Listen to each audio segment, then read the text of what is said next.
أعوذ بالله من الشيطان الرجيم. بسم الله الرحمن الرحيم. الحمد لله رب العالمين، والصلاة والسلام على أشرف الأنبياء والمرسلين وعلى آله وصحبه أجمعين. رب اشرح لي صدري ويسر لي أمري واحلل عقدة من لساني يفقهوا قولي. اللهم افتح علينا فتوح العارفين وارزقنا فهم النبيين وجعلنا من عبادك الصالحين وعماد المتقين. اللهم إنا نسألك علما نافعا ورزقا طيبا وعملا متقبلا. اللهم بارك لنا في رجب وشعبان وبلغنا رمضان. رب يسر ولا تعسر، رب تمن بخير يا أرحم الراحمين. ولا حول ولا قوة إلا بالله العلي العظيم. أما بعد. Tuan-tuan muslimin yang dirahmati Allah Subhanahu wa taala. Pertama-tamanya mari kita merafakkan kesyukuran kepada Allah Subhanahu wa taala kerana dengan limpah kurnianya, dengan keizinannya, dengan kekuatan daripada Allah Subhanahu wa taala, taufik dan hidayahnya, dapat kita sama-sama pada tengah hari ini datang ke rumahnya awal bagi mengerjakan fardu Jumaah kita pada hari ini. Mudah-mudahan peruntukan masa yang tuan-tuan bagi hari ini dicatat, dihitung sebagai satu amalan soleh, amal kebajikan yang kita akan bawa bila bertemu Allah kelak, insya-Allah. Tuan-tuan muslimin yang dirahmati Allah Subhanahu wa taala, hari yang di mana Allah kata yauma la yanfa'u malun wala banun, iaitu hari di mana harta tak ada lagi manfaat dan anak pinak pun tak ada manfaat lah. Yang tinggal hanya amal soleh yang kita laksanakan sepanjang kehidupan kita di dunia ini. Yang mana amal soleh itu yang kita buat dalam keadaan susah payah, perik jerih, macam-macam lagi lah. Amal soleh itulah yang akan menjadi peneman setia kita apabila kita berada di dalam kubur nanti. Harta kekayaan yang kita miliki kita akan tinggal. Anak pinak yang kita miliki kita akan tinggal mereka. Harta kekayaan yang kita miliki pada hari ini akan diwarisi oleh anak pinak kita, di mana harta kekayaan itu kita mencarinya siang dan malam, pagi, petang, sampai kadang-kadang kita tak dan nak mai berjemaah. Sampai kadang-kadang kita tak dan nak mai mengaji pun. Tapi hakikatnya kita mencari harta kekayaan itu sungguh-sungguh sampai kita lupa apa tanggungjawab kita sebenarnya. Apabila Allah Subhanahu wa taala menghantar wakilnya untuk bertemu dengan kita, Allah Taala kata apa? Qul yatawaffakum malakul mautil ladzi wukila bikum thumma ila rabbikum turja'un. Allah kata, apabila aku hantar wakil aku malaikat maut kepada hampa, kepada aku hampa akan dikembalikan. Maka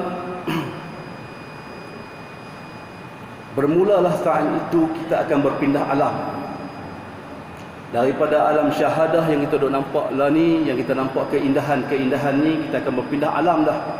Kita akan tukar alam kita dengan sekelip mata, iaitu kita akan masuk ke alam fasa alam, iaitu permulaan kehidupan kita, iaitu alam barzah, iaitu alam akhirat dah bermula dah. Kematian ini semua orang akan lalui. Kematian ini semua orang akan rasai.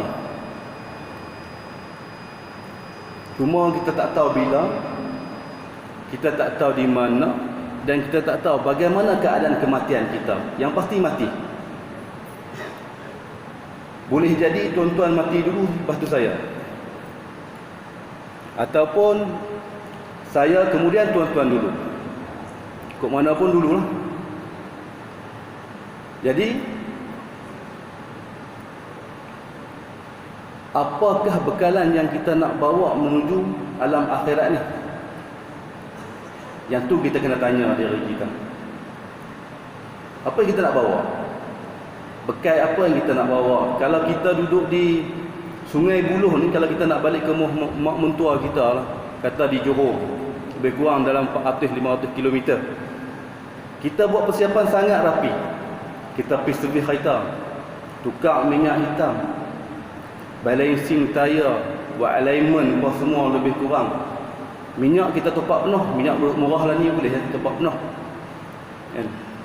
Topak penuh. Sebab apa? Kita nak buat perjalanan jauh, 400-500 km. Di samping tu juga kita nak siapkan juga, kita siapkan duit poket kita 400-500. Sebab apa? Kemungkinan kita nak guna dalam perjalanan kita, kita takut breakdown di tengah jalan. Nak balik 400-500 km tu pun kita buat persiapan sangat-sangat rapi, tuan-tuan. Kalau tak buat pun boleh juga. Bukan tak sampai. Kalau kita tak servis kereta, mungkin dia breakdown tengah jalan. Kalau tak buh minyak penuh, mungkin habis minyak. Tapi kita ada peluang lagi untuk kita patah balik Sungai Buloh ni, minta tolong kawan-kawan. Kita ada peluang. Tetapi tuan-tuan, perjalanan kita di alam, di kampung kekal kita di sana, agak-agak kita ada peluang kita nak patah balik ni. Kalau kita nak menyesal lah ni, sebab kita tak ada peluang dah kita nak patah balik mai. Tak ada dah. Kita bukan tak sedar, kita sedar. Kita tahu pun kita akan mati. Berapa ramai kawan-kawan kita yang sebelum-sebelum ni duduk bersama kita, di sebelah kita, sebelah sisi kita setiap kali Jumaat. Hari ni dia tak ada dengan kita. Berapa ramai kawan-kawan kampung kita, berapa ramai adik-beradik kita yang dah tinggalkan kita dahulu. Kita sedar perkara tu. Tapi cuma kita tidak mau nak ambil iktibar. Tengok saat kematian, lepas tu isah-isah lah. Lepas tu balik panggil lama ni, kan? Jadi dengan kesempatan umur, kesihatan yang kita ada ini, yang Allah bagi pinjam sementara waktu yang ada ini, kita buatlah ibadat. Sebab apa? Kita ni hamba. Bila kita sebut nama hamba saja, bila hamba saja, kita buat kerja tanpa minta apa-apa balasan pun. Hamba. Tuan dia nak bagi, bagi ya. Tuan dia tak mau bagi, kali nak minta apa? Kena terima dengan redha sebab kita hamba. Dan walaupun hari ini kita ada pangkat, kita Datuk, Datuk Seri, Tan Sri apa semua, ada pingat macam-macam di depan tu, hakikatnya kita seorang hamba. Apabila kita sebut kita hamba ini, kita buat kerja, Allah suruh kita buat dua perkara saja, iaitu satu, buat apa yang Allah suruh. Kedua, tinggalkan apa yang Allah larang. Khalas, settle masalah kita. Bila kita namanya hamba kita ini, kita buat tanpa minta apa-apa. Buat ya. Kita buat amal soleh. Sebab apa? Kita akan melalui fasa-fasa yang teruk. Apabila kita berada di barzah nanti, kita akan melalui fasa-fasa yang sangat-sangat teruk. Kita akan melalui fasa alam kubur. Lepas tu di mahsyar kita akan dibangkitkan. Seorang-seorang pula tu yang kita akan menghadap di hadapan Allah Subhanahu wa taala. Kita akan di-investigation. Term medical sikit kot. Akan disoal siasat oleh Allah Subhanahu wa taala satu persatu. Kan masa tu ya Allah, Allah saja yang tahu nak kena siasat. Nakisu ru'usihim 'inda rabbihim. Allah kata apa? Kepala pun tak ada nak bangkit tengok Allah, malu. Nak panggung kepala untuk boleh. Boleh tu pakai perkataan panggung noh. Bukan panggung wayang. Nak orang kata apa? nak dongak, nak mengangkat muka kita di hadapan Allah tu rasa malu sangat. Malu sangat-sangat sebab apa? Kita buat mungkar ni banyak sangat di atas muka bumi ni. Kita buat maksiat ni banyak sangat. Malu kita nak angkat. Tu pun tak kita minta pada Allah. Kita merayu pada Allah. Rabbana absarna wa sami'na farji'na. Ya Allah, kami dah tengok dah. Kami dah nampak dah ya Allah. Tolong ya Allah, farji'na, kembalikan kami di atas muka bumi ni. Kita minta pada Allah untuk kita kembali balik ke atas muka bumi ni. Minta. Sebab apa? Nak amal soleh, nak buat amal kebaikan, nak buat amal soleh. Sebab apa? Sebab kehidupan yang pertama kita tadi dah kita sia-siakan. Ni, kita duduk alam nyata sekarang ni, kita duduk nampak benda tu. Bila nak nama amal soleh ni, nak buat kebaikan, kebajikan, ni ada tabung lalu lagi bubuh banyak-banyak. Kan? Lepas ni kita tak tahu lagi kita akan mati ke, kita hidup lagi ke atau tidak pun, tak ada siapa jamin lepas ni kita akan hidup. Jadi buat amal soleh. Kan? Bubuh banyak tabung tu sebab kita nak beli sanitizer banyak ni. Kan lah ni zaman wabak COVID-19 ni. Kan? Di Singapura ni mereka dah tutup dah masjid. Tutup masjid 5 hari dah tutup. Di Malaysia pun tak tahu. Dengar kata macam tu duk muzakarah. Tutup masjid seronok kita. Kan? Duk buka masjid pun tak mai, tutup masjid lagi ya. Alasannya COVID-19 Ustaz tak leti. Sepatutnya kita tahu bahawa orang tahu apa, virus tu hamba Allah pun. Kan? Kena takut Allah ke kita takut hamba Allah tu. Kalau boleh mai kat masjid ni kita ramai-ramai mai. Bagusnya Allah bagi wabak ni ada hikmah dia besar. No? Hikmah sangat-sangat besar Allah bagi. Kita tengok lah ni dulu nak salam dengan orang misamba je salam dia. Laki perempuan salam. Oh, tak ada masalah. Oh, salam ya pun dia kata kat kita ni. Apa masalah? Lah ni senang. Semua tak ada salam. Bagus hikmah dia. Islam dah kata lama dah tak usah salam laki perempuan pun salam lah ni semua. Kan? Dan dilarang pergi tempat-tempat yang umum, yang ramai-ramai orang tu pergi lah. Pergi tempat yang tak faedah, main masjid lah. Nak selamat kita main masjid. Orang tak ramai masjid kan. Main tempat yang sikit. Lepas ni kita ramai lah main masjid, main ramai masjid.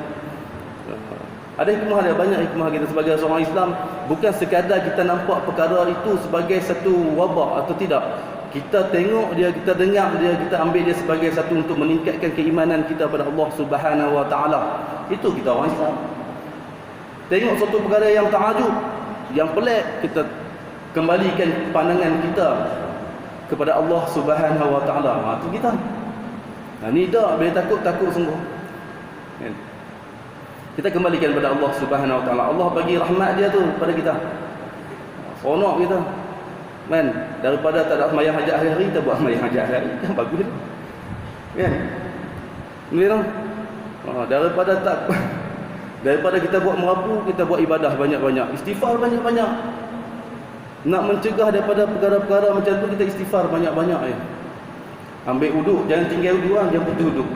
Beruduk lah, kan kebersihan tu. Lepas tu kita istighfar banyak-banyak untuk menghindarkan daripada wabak ni. InsyaAllah. Mudah-mudahan. Tak mana tadi kita. Dah sampai ke COVID. Okay. Baik. Dan bila kita di fasa investigation tadi itu, malu kita nak angkat, kita minta pada Allah, sungguh-sungguh kita yakin, kita dah tahu dah kita kena azab tu, kita yakin pada Allah SWT, kita kata apa, ya Allah tolonglah ya Allah, inna mungkinun, kita kata, kita yakin dah, kembalilah kami ke muka dunia ini. Tapi agak-agak kita dapat tak kita kembali kepada muka dunia ini? Tak dapat dah tuan-tuan. Kalau seandainya kita tidak buat amal soleh ataupun kita tidak ada bekalan pada hari ini yang kita masih lagi bernyawa ini, tak buat lagi, masih lagi kurang, kita perbanyakkanlah. Nak buat amal ibadat ni penat tuan-tuan. Tapi penat-penat kita ni bila kita rehat kita akan lega. Ni duduk main masjid ni lama ni, duduk yang jenis darah tak apa nak jalan ni, sekali duduk nak bangun bengkak kaki. Orang kata apa blood circulation tak betul tak betul. Duk makan ubat ni duduk lama-lama jadi penat. Tapi tuan-tuan balik nanti nescaya kalau rehat lagi hilang penat. Kita solat banyak, penat tau. Ni boleh saya cakap Kedah ni faham no. Faham ramai orang Kedah kat sini no. Kita solat banyak-banyak solat, penat. Berpeluh keluar pada tubuh kita, penat. Tapi sekali kita rehat, hilang penat. Hilang penat. Tak rasa penat sikit pun. Itu tugas kita tu. Hamba kita ni sebagai hamba Allah Subhanahu Wa Taala, itulah tugas kita.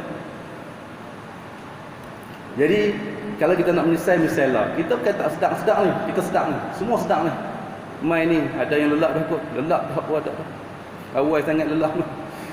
Sekali kutubah lagi lelak tak apalah. Dia dalam majlis-majlis ilmu ni ada satu menatang tu nama Wak Senan. Nama kita saya panggil Wak Senan, nama dia Wak Senan. Itu syaitan yang suka bergayut kat mata. Saya panggil Wak Senan. Dia memang dalam majlis ilmu set lah. Dia bergayut dia lena. Sekali habis majlis ilmu dia segak gila. Segak bugang dia. Memang saya tubah macam tu juga. Dia main bergayut sekali dia lelak, dia hangguk. Dia faham semua kita cakap ni. Jadi tuan-tuan yang dirahmati Allah Subhanahu Wa Taala, masa kita memang dah tak ada dah sebenarnya. Umur kita ni adik-adik jangan ingat tak mati lah umur muda. Lah ni zaman akhir-akhir zaman ni kematian mengejut. Mati memang mengejut kan? Mati memang terkejut. Sedang-sedang duduk dalam kubur lah. Kan? Orang yang tengok pun terkejut. Orang yang dapat benda tu pun terkejut juga. Mati dalam keadaan tidur, mati naik motor, mati umur muda-muda lagi 25, 30 muda. Mati mengejutkan ni akhir zaman macam tu. Kita tengok kalau umur kita 40 ni, 40 tahun dah ni, banyak manakah amalan yang diterima oleh Allah Subhanahu Wa Taala? Berapa tahun dah amalan kita terima? Kalau ikut kajian 40 tahun, 20 tahun tu disisiarkan saja. Mana kita ada 20 tahun lagi. 20 tahun itu kita bermula ibadat kita bila? Berapa tahun dah? Mereka kata duduk dalam tidur, masa tidur kita lebih kurang kalau 20 tahun, 10 tahun masa tidur kita. 10 tahun kita buang masa tidur saja. Tidur malam, tidur siang, tidur penat, balik kerja shift penat, tidur. Kan? 10 tahun habis tu, tinggal 10 tahun lagi. 10 tahun. Daripada 40 tinggal 10 tahun. 10 tahun tu amalan yang mana diterima oleh Allah Subhanahu Wa Taala? Kira-kira berapa tahun? 5 tahun. Kita bohpi 5 tahun. 5 tahun nak kehidupan kita 40 tahun, 5 tahun dan Allah terima kita punya amalan. Jadi macam mana kita buat persiapan kita itu? Nak kembali tak lama lagi ni. Pasti dan pasti semua kita akan kembali ke sana. Jadi bukan tak suruh kerja keduniaan, buat keduniaan kita buat, tapi kena ada tambah satu lagi tujuan akhirat dalam kehidupan kita. Itu paling penting. Buatlah kerja, buat dunia buat, kita tambah tujuan akhirat.